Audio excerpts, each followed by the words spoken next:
E está começando mais um Entre Chaves, o seu podcast de desenvolvimento de software.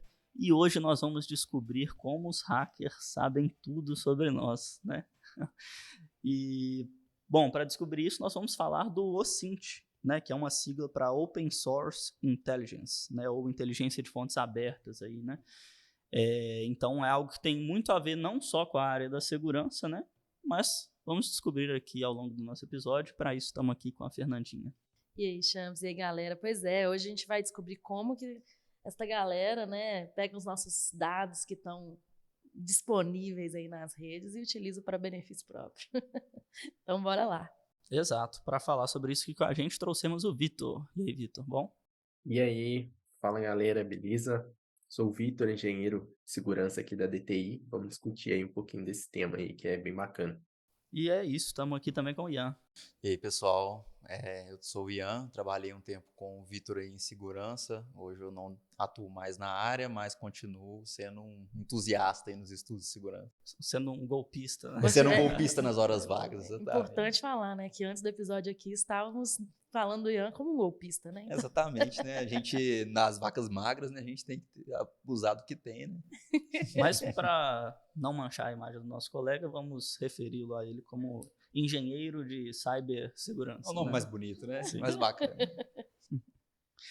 Então é isso aí. Então, para quem está ouvindo o episódio, talvez a galera não esteja tão familiarizada com o termo OSINT, ou o que significa isso, né? Então, queria que se alguém pudesse definir para a gente o que é OSINT, para a gente começar a conversa. Legal. Então, como o nome fala aí, né? OSINT, de Open Source Intelligence, inteligência de fontes abertas, né? Ele é um conglomerado aí, né? De técnicas e aplicações que você pode utilizar para conseguir extrair informações sobre determinada coisa, né? Pode ser uma pessoa, pode ser uma empresa, pode ser sobre qualquer coisa aí, né? Que você deseje coletar informações baseadas apenas no que é disponível publicamente, né? Então, quando a gente fala, né, de dados públicos, a gente não necessariamente está falando somente dos dados digitais, né? Mas com o crescimento, né, da internet, obviamente, essas informações digitais, elas cresceram muito, né? Mas tudo que for público entra nesse caso aí, sejam coisas que têm em jornais, revistas, documentos que são públicos, e aí entrando também na parte digital, né? Sites, blogs, mídias sociais aí, né? Então, tudo isso que você consegue encontrar essas informações e, consequentemente, né, compilar essas informações, analisar elas, e a partir daí você gerar um conhecimento, né, com essas informações, isso aí é o que a gente chama de OSINT, né? Isso aí. Lembrando que o OSINT também não, como o Vitão frisou, não é só nos meios digitais, né? A gente pode fazer esse trabalho de inteligência, de coleta de informações no âmbito real mesmo. Então, muitos hackers aí, grandes nomes, até têm histórias famosas de pessoas que foram em uma empresa para poder aplicar um pentest e o cara simplesmente foi como se nada tivesse acontecendo assim, entrou no estabelecimento, conseguiu informações preciosíssimas vindo até da lixeira do estabelecimento. Então, esse trabalho de inteligência ele vai muito mais do que somente a internet. Obviamente que o conglomerado de informações está todo lá, a gente está acumulando muita informação na internet, então é muito mais fácil por lá, mas vai muito além disso. Legal. E aí, na prática, assim, como é que a gente chegaria até essas informações? Estou entendendo que talvez seja algo mais, assim, mais uma ideia, né, de ir atrás dessas informações que são de domínio público, né? Mas tem ferramentas, sites, tecnologias. Como que eu, por exemplo, quero aqui usar do OSINT, né, para descobrir mais informações sobre algo ou alguém? Stalkear alguém, é isso que... Stalkear alguém em nível Não- profissional, né? Não queria nível falar golpista, dessa forma, mas já que tocaram no assunto, é, né? como eu faria, entendeu? Qual seria o meu primeiro passo? Então, acho que o primeiro passo, e eu até posso contar uma historinha de como que eu fiz esse teste com um amigo meu, é rede social. A gente coloca muita informação na rede social e a gente nem percebe. E não somente a gente, né? A gente também está à mercê dos nossos familiares, amigos e tudo mais. Então, quando a pessoa te marca em algum evento, por exemplo, te marca uma foto de algum lugar que você estava, ela já está falando, olha, em tal dia fulano estava nesse lugar aqui junto comigo. Você pode não ter colocado nada sobre, mas essa pessoa já te colocou de bandeja ali, já te deu informação de onde você estava, do que você estava fazendo, com quem você estava. E aí tem também a historinha. Eu jogo online há muito tempo, desde que eu me conheço por gente. E eu conheço muita gente online e tem amigos que, assim, a gente reconhece só pelo nick, né? Então, esses amigos que a gente reconhece só pelo nick, um deles falou assim, na época eu estava estudando sobre segurança, eu comentei com ele, e ele falou assim, então vamos ver se você é bom mesmo, acha aí minhas informações. Eu não sabia o nome dele completo, eu sabia que ele tinha Instagram. Então eu peguei o primeiro nome dele, joguei no Instagram, fui procurando, viu a foto que parecia com a dele. Falei, beleza, é aqui que eu vou começar. Aí, através disso, achei a tia dele. A tia dele colocou lá meu sobrinho e o nome completo dele está completando hoje, então já tinha a data de aniversário dele, 20 anos. Então você faz para trás, você já tem o nome completo, a data de nascimento da pessoa. Só com isso daí, uma pessoa que está mal intencionada já consegue, assim, muita informação. Eu sei seu nome, eu sei sua data de nascimento, eu conheço um familiar seu, agora que eu sei seu nome completo, eu também posso achar pai, mãe. Então, assim, golpistas têm um prato cheio só com a rede social da pessoa. E isso foi uma rede social e eu acho que foi papo de, assim, 15 minutos que eu consegui essas informações e foi brincando ali, só para poder mostrar pro meu amigo o que eu tinha aprendido com nessa época, né? Então, é muito mais do que somente você se prevenir. Você tem que deixar todo mundo que está próximo a você se prevenir também. Então, esse é o primeiro passo que as pessoas podem dar, né?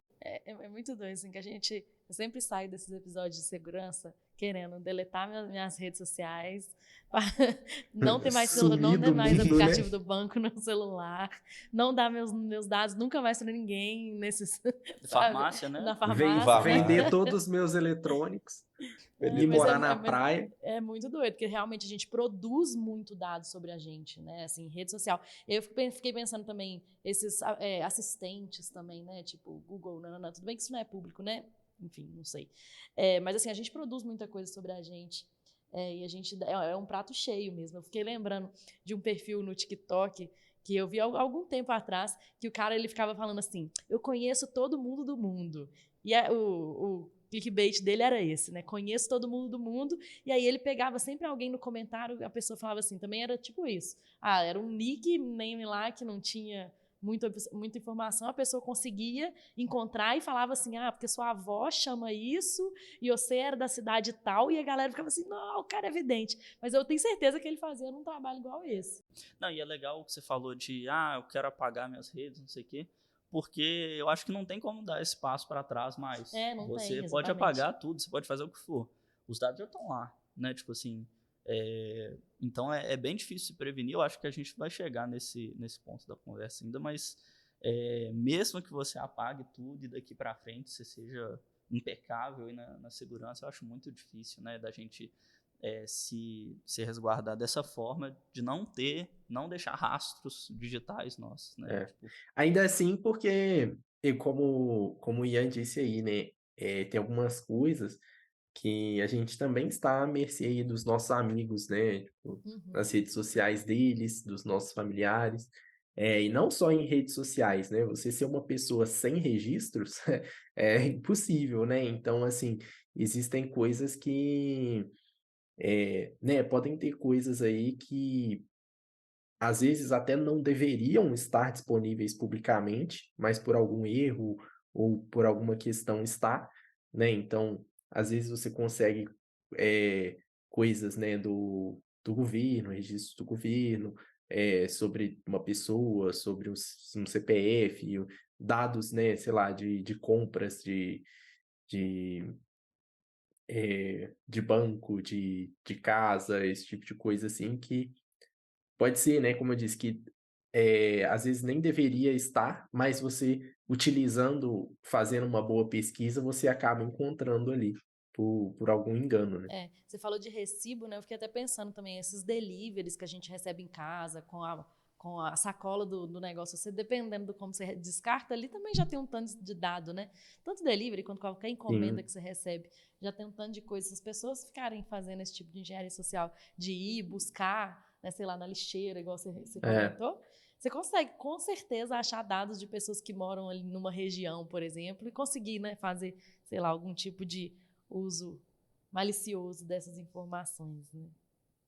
sim. Inclusive qualquer tipo de documento, assim, papel, coisas que têm seus dados pessoais ali, esse tipo de coisa, né, receita médica, às vezes que você já usou, né, atestado médico de um médico que você foi, essas coisas, né, às vezes a gente, pô, embola ali, joga fora e pronto, né, mas a gente esquece, né, que aquilo ali tá tendo informações pessoais nossas, né, às vezes tem número ali, tem nosso nome, número do nosso CPF ou qualquer coisa relacionada ao nosso convênio de saúde, alguma coisa assim, né, são informações pessoais. E depois que foi para o lixo, não tem mais controle aonde isso vai parar no final das contas, né. E o que eu acho interessante também é que até aonde a história do Ian estava passando, por exemplo, a gente está falando tudo de práticas legais, porque são informações públicas, né, que estão Uhum, abertas sim. na internet e que as pessoas, entre aspas, aí, consentiram em expor isso na internet e tudo mais. Então, você está acessando uma informação que é pública, né? Você não está cometendo nenhum crime, né? Eu fico até com o pé atrás de falar até onde que isso é legal ou não. Por exemplo, se eu fizer um scrapping e começar a automaticamente coletar dado de todo mundo no Facebook, será que isso é legal também? Eu já ultrapasso os limites aí da informação que é ou não é pública, por exemplo.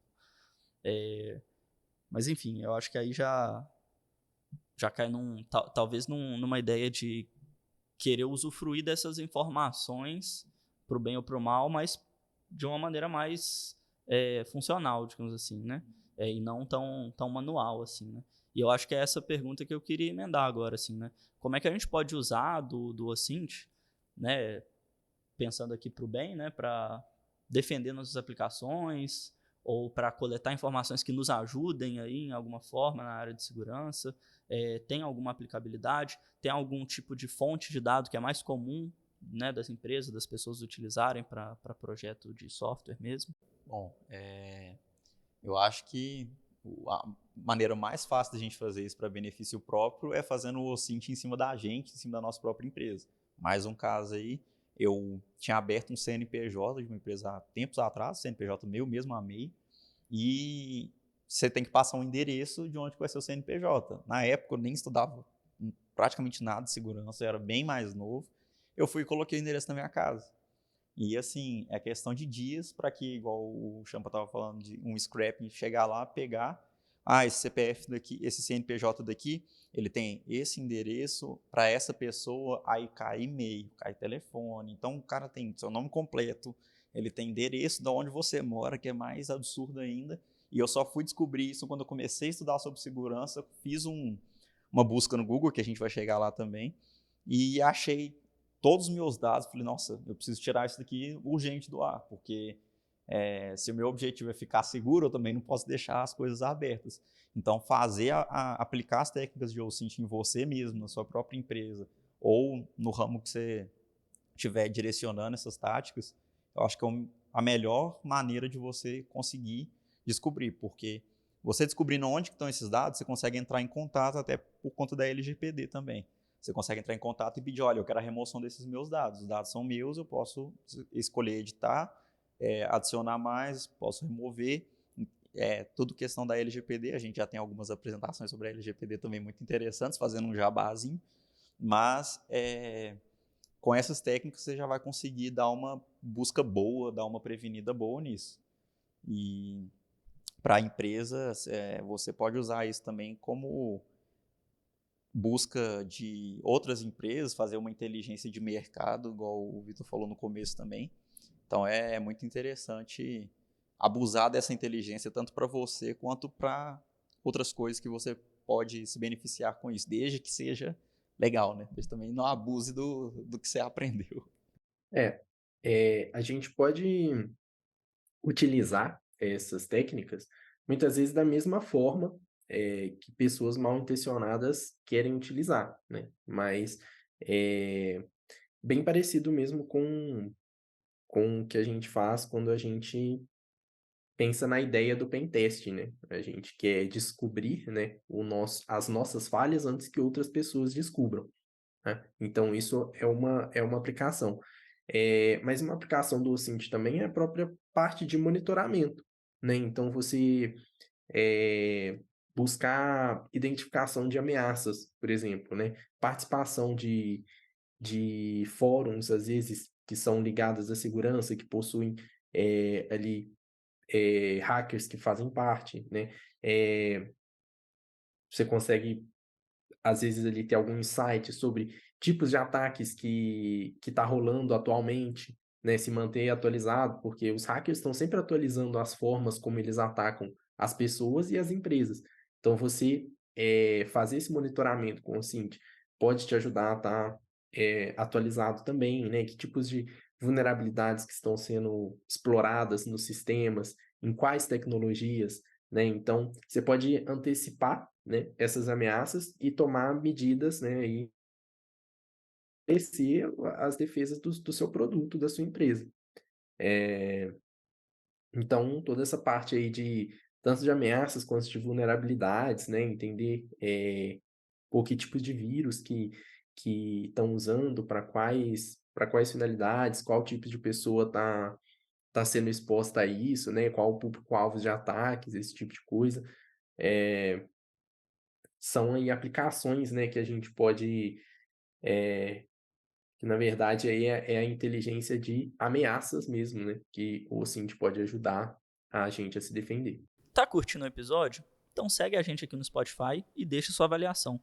Segue a gente também lá no Instagram, @entre.chaves, e manda sua pergunta ou sugestão de tema. O Ian tinha comentado sobre achar, né, a fonte dessas informações, né, e remover elas, por exemplo. E isso é possível hoje? A gente consegue, tipo, encontrar a fonte desses dados? Como é que eu faria para, né, no caso que você falou do CNPJ lá, por exemplo, como é que eu vou fazer para encontrar de onde que está vindo essa fonte dessa informação, sabe? Para eu solicitar essa remoção, para tentar limpar isso, sabe? Isso não está muito pulverizado já e diluído assim na internet? Extremamente. No meu caso em específico, eu joguei meu nome completo no Google e fui pesquisando. Depois eu fui diminuindo o meu nome, tirando um sobrenome ou outro, mudando ali. E aí o que acontece? A gente não vai realmente achar a causa raiz daquilo ali. Porque, por exemplo, o cara pegou essa informação, muito provavelmente alguma coisa na Receita Federal, aí realmente eu também não consigo chegar além do que está aberto. Mas eu consigo chegar no site que está expondo. Então, tem sites famosos aí por CNPJ, que é aberto, né? Ele não tem muito que a gente possa fazer. E aí você entra em contato com esse site específico. Olha, tal CNPJ está vazando uma informação que eu não gostaria que estivesse vazando. Eu gostaria que retirasse essa informação. No meu caso, eu pedi para poder retirar todas as informações específicas que eu queria. Então, e-mail, celular e endereço, porque eu não quero que isso fique exposto. E 90% desses sites vão ser extremamente amigáveis com você, falando, não, tranquilo, a gente vai tirar sim. Até porque se não for, tem a LGPD, como eu falei também, que a gente pode apelar para esse lado. Mas, no geral, eles vão tirar essas informações com rapidez, inclusive. Eu acho que o que mais demorou 1 semana e meia, 2 semanas para poder tirar. Aí a forma de contato pode ser tanto através do próprio site, eles já têm, inclusive, formulários que você preenche lá falando que você é o dono dos dados que você quer remover, ou por e-mail também, tem contato direto lá com os sites e tudo mais. Então, a causa raiz, o lugar onde que isso tudo está sendo disseminado, realmente é muito difícil de encontrar. Muito difícil mesmo, porque às vezes não é nem público. O que está público para a gente são os sites que estão disseminando. Então, esse ponto específico que a gente consegue encontrar sim. É mais tranquilo de achar. E aí você estava falando aí, né, de procurar no Google, de colocar o nome, colocar um pedaço do nome. Essa é mais ou menos a técnica inicial que você usa para fazer esse tipo de rastreamento? Também. É uma das técnicas principais que a gente usa, né, que é o Google Dork, que é são buscas avançadas no Google, procurando por alguns trechos específicos. Então, por exemplo, dando um exemplo bem básico mesmo, se você coloca um termo entre aspas no Google, você vai buscar exatamente por aquele termo. Se você busca seu nome completo, por exemplo, você vai buscar exatamente pelos resultados que trazem aquele termo e o seu nome completo. Você pode fazer ainda filtros maiores, você pode colocar o seu nome completo entre aspas e pode colocar sites específicos para ele poder procurar. Então, por exemplo, GitHub, Facebook, Instagram, enfim, uma gama de sites aí que você pode fazer essa busca. Então, o hacker, né, a pessoa que está procurando as informações em fonte aberta, muito provavelmente ele vai saber, ele vai dominar essas técnicas, vai conseguir aplicar elas para o que ele está querendo e vai saber também como se virar se ele não estiver achando o que ele está procurando. Esse é um dos primeiros passos que a gente começa a estudar. Para gente que fala muito de desenvolvimento de software aqui, né? Como o Ian citou o exemplo aí do GitHub, muitas vezes você consegue ali no Google, né? Filtrar esses resultados. Então, pô, eu quero somente resultados do site do GitHub, aonde no texto ali contém a palavra password ou string connection ou alguma coisa assim, e de repente tem códigos no GitHub que foram colocados lá até por uma certa inocência mesmo, com chaves ou segredos ali no código. Uma string de conexão do banco de dados que eles usam, um segredo de alguma criptografia que eles usam, uma conexão com um serviço da AWS, com um serviço da Azure, né? Então, muitas vezes uma pesquisa relativamente simples consegue trazer alguns desses resultados. Legal, né? Porque, assim, tá mostrando que a gente fazendo esse processo inverso, né? Fazendo essa inteligência com a gente mesmo, né? Pode dar resultado, porque não precisa ser necessariamente no Google aí, né? Abertamente e tudo mais. Mas a gente tentando aplicar essas ideias aí no nosso projeto, no nosso produto, né? Talvez a gente identifique algumas vulnerabilidades, né? E mitigue essas vulnerabilidades para evitar que ocorram golpes, né? Justamente, Champs, eu estava pensando justamente nisso, né, de como que a gente poderia, se tem alguma forma da gente transpor o que a gente está falando aqui, que é para nós aqui, pessoa física, ou para empresas, né, para os nossos projetos no dia a dia, se a gente conseguiria, de alguma forma, aplicar o que a gente está falando para isso. E eu estava pensando justamente isso, assim, numas redes internas, por exemplo, que fazer esse tipo de busca pode nos ajudar a tornar os nossos produtos mais seguros também, né? Sim. E ver se a gente não está expondo alguma coisa estranha. Um exemplo muito bom é o próprio uso das ferramentas de comunicação da empresa, né? Aqui a gente sim. usa o Microsoft Teams. Você pesquisar senha lá no Teams, assim, dependendo do tamanho da empresa, é muito difícil você controle que todas as pessoas não vão passar uma senha de alguma coisa no chat, né? Mas, assim, eu acho que talvez a solução não é nem... Ninguém mais pode passar a senha pelo chat, é bom evitar sim, mas aí trocar as senhas recorrentemente, né? Sim. Tem todas Aí essas tem ferramentas outras. que resguardam as Sabe um caso empresas. que ficou famoso? É o Trello, né? Muitas pessoas, às vezes, projetos utilizam o Trello para gerenciar ali, faz um Kanban, por exemplo, dentro do Trello, alguma coisa assim, um boardzinho lá. E tem gente que acaba deixando o Trello aberto, sem senha. Se você pesquisar no Google sites Trello, onde contenha senha, onde contenha, né, esse tipo de coisa, usuário e senha, alguma coisa assim, há um tempo atrás, né, ficou relativamente famosa essa vulnerabilidade aí, porque as pessoas esqueciam de fechar o Trello do projeto, né? Então, acaba virando uma informação pública, mas aí por um erro pessoal, né? Assim, um erro ali da pessoa não ter colocado a senha no que deveria ser protegido, né? Então, uma vez você deixa pública, qualquer um consegue entrar e ver. Uhum. É legal essa ideia também, né? Porque entender que tipo de informação que você está tornando pública, né? Então, talvez Sim. não é igual a Fernandinha falou de apagar ali a rede social, nem você mandar uma coisa de forma diferente ali no Teams ou no Trello, mas entender que, beleza, eu estou postando isso, eu estou falando sobre isso, eu estou postando esse podcast aqui agora, todas essas informações a gente está tornando públicas. Então a gente tem que tomar cuidado com o que a gente está expondo. Né? Eu fiquei pensando justamente também, o próprio Trello, agora eu não estou lembrando como que ele fica a URL, né? Assim que você cria, por exemplo, um Trello público. Mas às vezes a gente pensa assim, não, criou a URL lá, tem um guide lá, totalmente aleatório, e ninguém nunca vai achar isso aqui. Né? Mas, na verdade, o negócio está público, você pesquisa aí, provavelmente você vai encontrar, né, um negócio desse. Às vezes a gente fica achando assim, não, diretamente ninguém nunca vai achar. Às vezes vai, né? Justamente usando esse tipo de técnica. Ou pior, né? Às vezes a gente cai na inocência e diz assim, ninguém nunca vai procurar por essa empresa em específico aqui.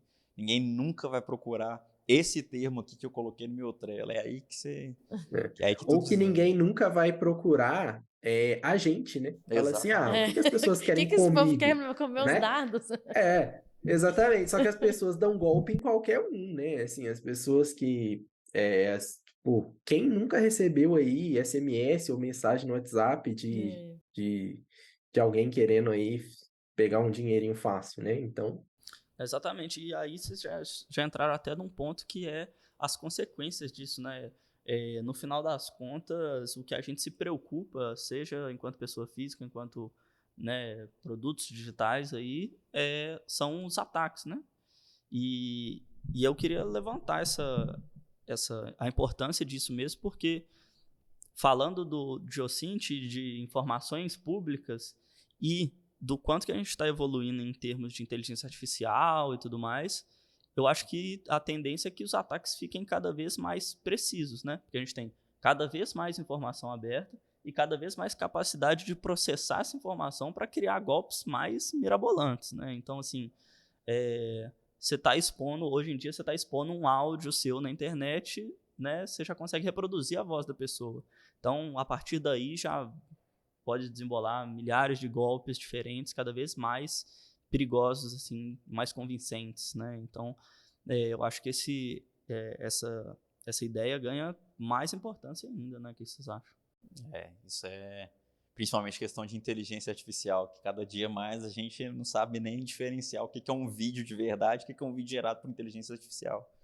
E se uma inteligência artificial consegue criar um vídeo, consegue reproduzir áudio, aí vai só da criatividade da pessoa que está fazendo a busca, que está fazendo a criação da inteligência artificial para poder conseguir o que ela quer. Então, assim, acaba que o céu vira o limite, e isso é bom e ruim. Ruim porque os ataques, igual você falou, Champa, eles vão ficar cada vez mais certeiros, só que isso também é excelente para a gente porque, peraí, se a pessoa que está atacando consegue fazer isso, eu que estou defendendo também consigo. E eu consigo, inclusive, fazer a prevenção, fazer um trabalho de inteligência para poder prevenir com que isso aconteça. Então, se eu consigo fazer essa prevenção bem feita, a pessoa vai ter um trabalhinho a mais. E, às vezes, se eu estou usando uma inteligência artificial também para poder buscar vulnerabilidades dentro da minha própria empresa, dentro do rastro ali que eu deixei com as redes sociais, a pessoa que está fazendo o ataque vai ter que também ralar um pouquinho aí com a inteligência artificial para poder burlar tudo que eu fiz. Mas eu fico pensando, né, nesse negócio do áudio, das fotos. Aquela vez, né, que saiu a foto do Papa lá, que era tipo sei lá, nem que era a foto do Papa tocando alguma coisa, sei lá, né? Como é que era roupa de rock, sei lá qual que era a foto, que todo mundo já acreditou que era o Papa. Imagina, né, pegando aí as nossas fotos e criando coisas mais verdadeiras, utilizando ainda voz, né, ainda áudio, que a gente disponibiliza em rede social também, a gente fala, né, a gente tem TikTok, tem para tudo que é jeito, a gente tem áudios nossos, né, voz nossa. Imagina isso, se a galera já não os bandidos já não ligam para alguém falando uma voz X qualquer e a pessoa fala, filha, você... E já dá o nome, né? Ainda já dá o nome para onde já extorquiu. Imagina com uma coisa muito mais sofisticada. Tanto que a gente também não vai ter que ser... Nossa, eu não consigo nem imaginar, eu acho. Que tanto que a gente vai precisar ser mais cauteloso. Não só em compartilhar dados, mas em como não cair nesses golpes, sabe? Nossa, vai ser... Sim.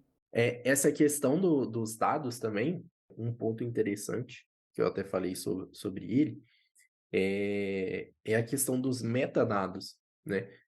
Quando a gente tem os nossos arquivos aí, eles contêm não só os dados do arquivo em si, por exemplo, uma foto, né? Não só os dados ali da foto, mas existe o nome da foto, o tamanho da foto, que são metadados que a gente conhece, mas a gente não para pensar em alguns outros metadados que podem carregar, né, nesse arquivo. Então, às vezes celulares ou algumas câmeras digitais aí, elas colocam metadados específicos na foto registrada, como, por exemplo,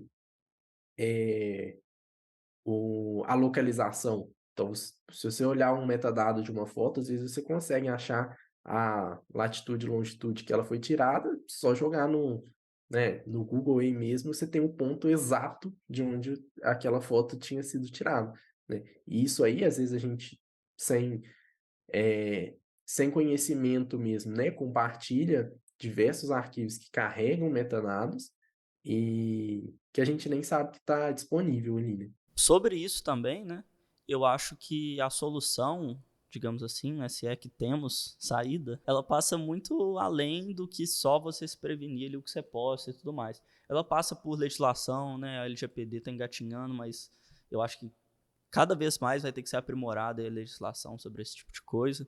E ela passa também, né, sobre a regulamentação de como são construídas as aplicações em si, né? Porque hoje em dia, por exemplo, nas redes sociais, a gente entra, a gente concorda, entre aspas, ali em expor um monte de informações nossas, senão você não tem acesso à aplicação, né, basicamente, e você fica à mercê ali, né? Você fica refém dessas informações, a não ser que você não utilize de forma nenhuma, né? Exatamente. Lembrei do primeiro episódio do Black Mirror da temporada atual, não sei se vocês viram. Se você que está nos ouvindo não viu e quer ver, pule alguns segundos aí, porque eu vou dar um spoiler. Mas o primeiro episódio, ele fala justamente dessa aceitação de termos que a gente fica, né, o tempo inteiro aceitando, e aí é criada uma série sobre uma pessoa, sendo que a pessoa ela não está atuando ali, né? Mas com a inteligência artificial conseguiu criar uma série inteira sobre uma pessoa, sobre a vida dela, sobre tudo, porque ela aceitou termos de compromisso ali, que ela foi compartilhando dados que ela não sabia que estava compartilhando, né? Então, isso daí, e eram dados assim, né? Vocês viram, Ian e Vitor, esse episódio? Não vi, não. Não vi também. Então, eu vi esse episódio também e, tipo assim, eu acho que seria o suprassumo aí do OSINT, digamos assim, porque é você usar informações que estão expostas ali da pessoa, só que ao máximo. Então, é você saber o dia a dia da pessoa, passo a passo, segundo por segundo, o que está acontecendo na vida dela, e você ter uma capacidade de inteligência artificial tão fantástica e tão eficiente que ela consegue processar isso e gerar um vídeo, uma série, né, digamos assim, em tempo real, né? No dia seguinte ela lança. Exato, justamente porque o dia a dia dessa pessoa é compartilhado 100%, assim. Então você consegue basicamente fazer a mesma coisa que a pessoa está fazendo, você consegue reproduzir na série quase que em tempo real. Muito louco. O louco é pensar que isso é totalmente plausível. Né? Dado tudo que a gente está falando aqui, você só precisa de um pouco a mais de capacidade de processamento, um pouco mais de informação e a personagem na série, ela fica tentando processar, falando, não, mas vocês estão usando meus dados. E aí tudo tá lá sempre nos termos de aceite lá, né? Esse é o maior. Não, você aceitou isso aqui, ó. E não, você aceitou isso aqui, a gente sempre tem que tomar cuidado também, né? Porque os termos de aceite, na sua maioria, eles estão dizendo aqueles dados ali que você está aceitando compartilhar ele com aquela empresa ou aquela instituição que você, né, está se cadastrando ali e tal. Né? O que não necessariamente vai fazer com que eles sejam públicos, né? A menos que seja alguma coisa de fato nesse sentido mesmo. Porque na grande maioria das vezes esses dados estão sendo utilizados por empresas privadas, né? E ali as empresas privadas têm acesso àqueles dados, mas não necessariamente eles vão ter o direito de tornar alguma coisa dali pública. Vou cometer a maior hipocrisia de todas, né? Leiam os termos de compromisso. Eu leio todos, confia. Mas, assim, foi uma discussão que eu tive com o Uber vindo pra cá hoje, que é o seguinte. Com Uber? Com Uber. Caramba. Que foi o seguinte. a caneta pesa muito mais do que o boca a boca. Então, por mais que você chegue e fale assim, não, peraí, eu não concordei com nada disso, que você está fazendo um absurdo, você não pode fazer isso de forma alguma. Cara, você concordou sim, você clicou no aceito aqui, ó, tá no meu banco de dados que o usuário tal concordou com os termos de uso. Então, se você está concordando, tenha plena ciência de que você está concordando. Então, não adianta depois você falar, não concordei com nada disso, concordou, tá aqui, ó, tá escrito. E os sites são espertos, né? Até porque eles, para se resguardar da LGPD, eles precisam que você aceite os termos para poder usar o site dele. Eles precisam das suas informações para poder manter aquele site vivo, girando, funcionando do jeito que ele deve ser. Então, isso se torna um problema muito maior do que só a gente pensar na questão do OSINT também, porque esses dados estão todos aí. A pessoa que tem mais conhecimento com o OSINT, ele vai saber onde procurar, vai saber o que ele está procurando. E você está concordando com tudo isso e a gente nem sabe. Então, por exemplo, a questão do episódio é totalmente plausível, totalmente possível e está totalmente palpável para a gente, porque a cada dia mais, assim, eu, por exemplo, não tenho nenhuma rede social. Eu quase consegui, faltam 2, que é a questão da rede social de trabalho, né, e o WhatsApp, que a gente hoje, pelo menos aqui no Brasil, a gente não sobrevive sem. Mas, de resto, é você também manter o pessoal à sua volta informado de que, olha... Aí acabou de expor para todo o Brasil que você só tem 2 redes sociais. Exatamente, agora mas olha um só. Instagram chamado Ian. Ian, você pode procurar no Instagram lá. Sua família. Não, mas isso daí tá tranquilo, porque eu tenho certeza que cada um dos que estão participando aqui tem muito mais do que 2. Então, a vingança vai ser... A vingança aí, ó, tem mais de 2, viu, pessoal? Ninguém discordou, então... Mas é assustador a gente pensar que quanto mais informação a gente está tentando esconder, mais informação a gente está passando sem saber que a gente está passando. E mais, assim, mais um item sobre isso aí, né, para deixar o pessoal mais apavorado ainda. Eu fiz meu TCC sobre privacidade digital, né, e eu li os termos todos do Instagram. E, assim... É muito difícil você estar resguardado, mesmo que você leia os termos, você configure tudo que é possível de se configurar e tudo mais. No final das contas, a maioria das redes sociais e vários desses aplicativos utilizam também de data brokers, né? Eu não sei se vocês já viram isso, mas são empresas que coletam informações pessoais na internet sobre as pessoas, constroem perfis assim, das pessoas, ou seja, pessoa tal é de tal...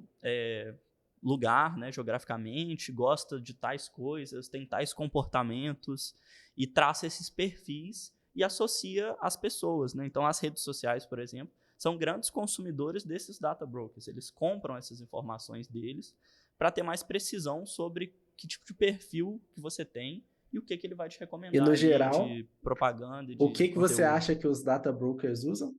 OSINT. OSINT.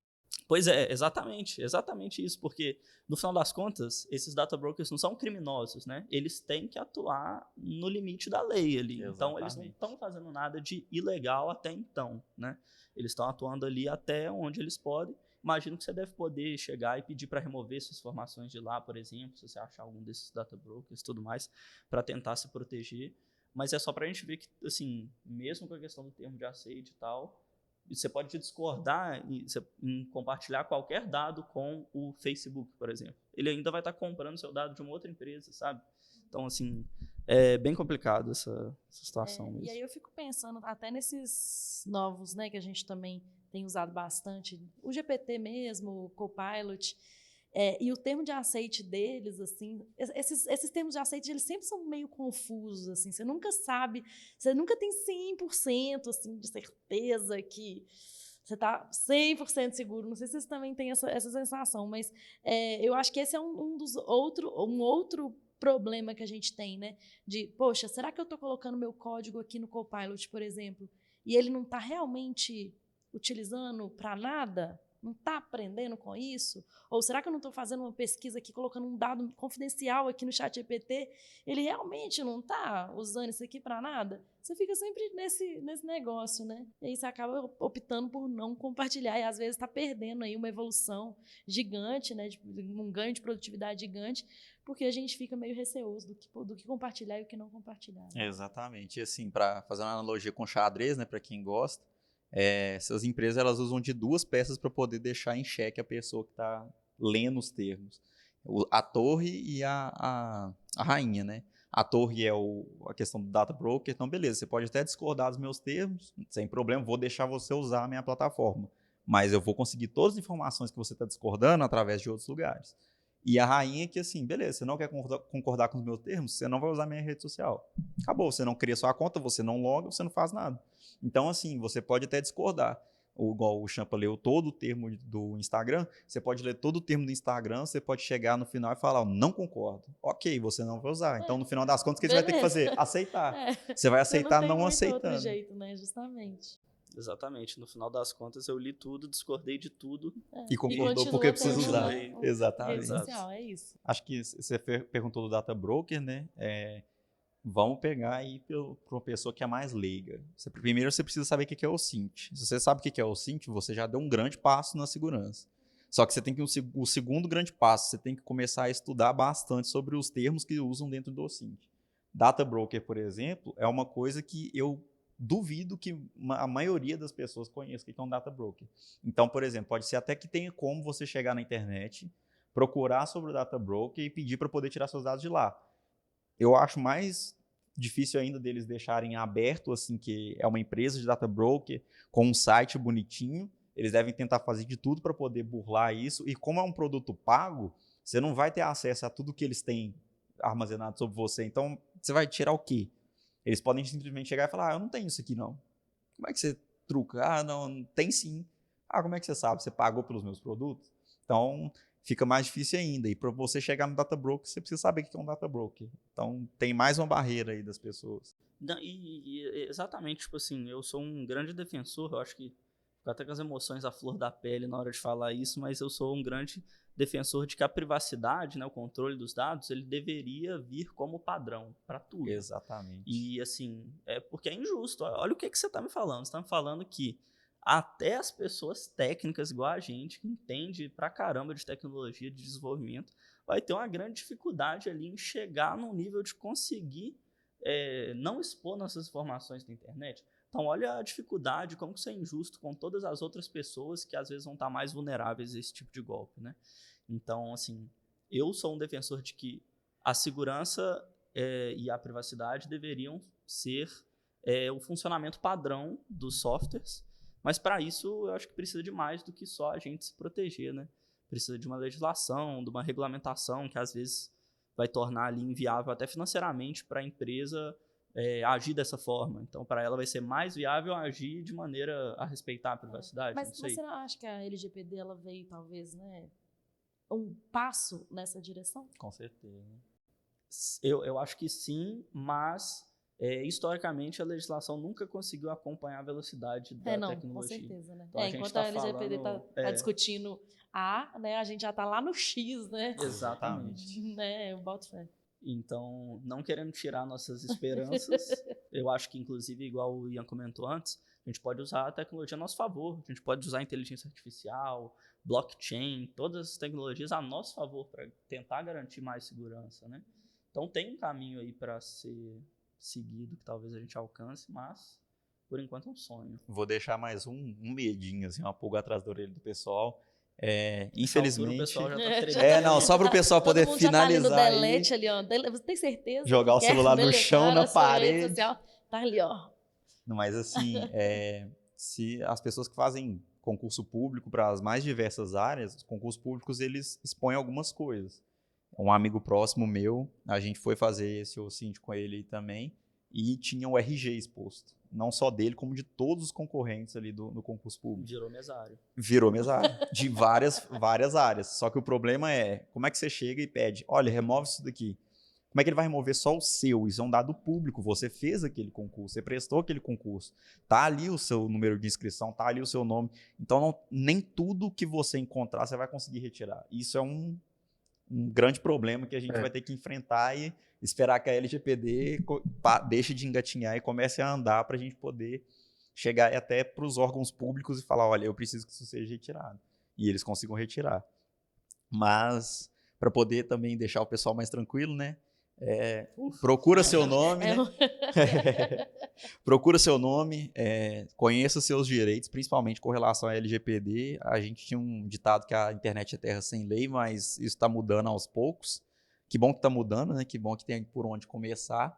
Mas leia a LGPD, principalmente alguns artigos mais específicos sobre os seus dados. Ele não é tão grande, não está naquela linguagem jurídica pesada, maçante, então você consegue entender um pouco mais. E basicamente é isso. Aprenda para que você use a seu favor e não deixe só à mercê das outras pessoas, porque quem sabe vai usar em você. Então aprenda para você usar em você também, para você se resguardar disso. Não, é isso aí. E para tranquilizar de novo mais um pouquinho, que eu acho que está precisando, né? Acho que talvez a gente tentar se resguardar um pouco mais também, né? Então, já que a gente está sujeito a esse tipo de coisa, vamos ficar um pouco mais atento quando a gente estiver sofrendo, algum familiar estiver sofrendo algum tipo de ataque, né? Tentar alertar, né, a família sobre esse tipo de coisa, tentar combinar ali, ouvir uma dica, às vezes tentar combinar uma senha ali com a família, sabe? Se receber algum e-mail, uma ligação, qualquer tipo de contato estranho, fala assim, pô, qual que é a senha que eu combinei com você nessa situação? Você combina com a pessoa, sabe, pessoalmente. Tem que não ser, né? tem, Não pode tem usar erro. nenhum. Esconde o celular, Nenhum outro Alexa, meio. o Google, todo mundo ali. Esconde tudo. Vai para um banco e ele conversa com a Entra no pessoa lá. banner, combina muito a senha difícil, gente. Sai do verbalmente, não esquece, não anota. Não anota. E sai. Pode até anotar num papelzinho e guardar, né? Na Pô, gaveta era pra de casa. tranquilizar a galera já. Já acabou, né? Tu não tem como Ai, tranquilizar, meu não Deus, fique com não medo. não foi Então é muito isso, né? tranquilizador isso aí, não. Então é isso. Mas é né? isso, a gente morde, a gente assopra, mas a gente Morde de novo. Morde de novo. Morre de novo, exatamente.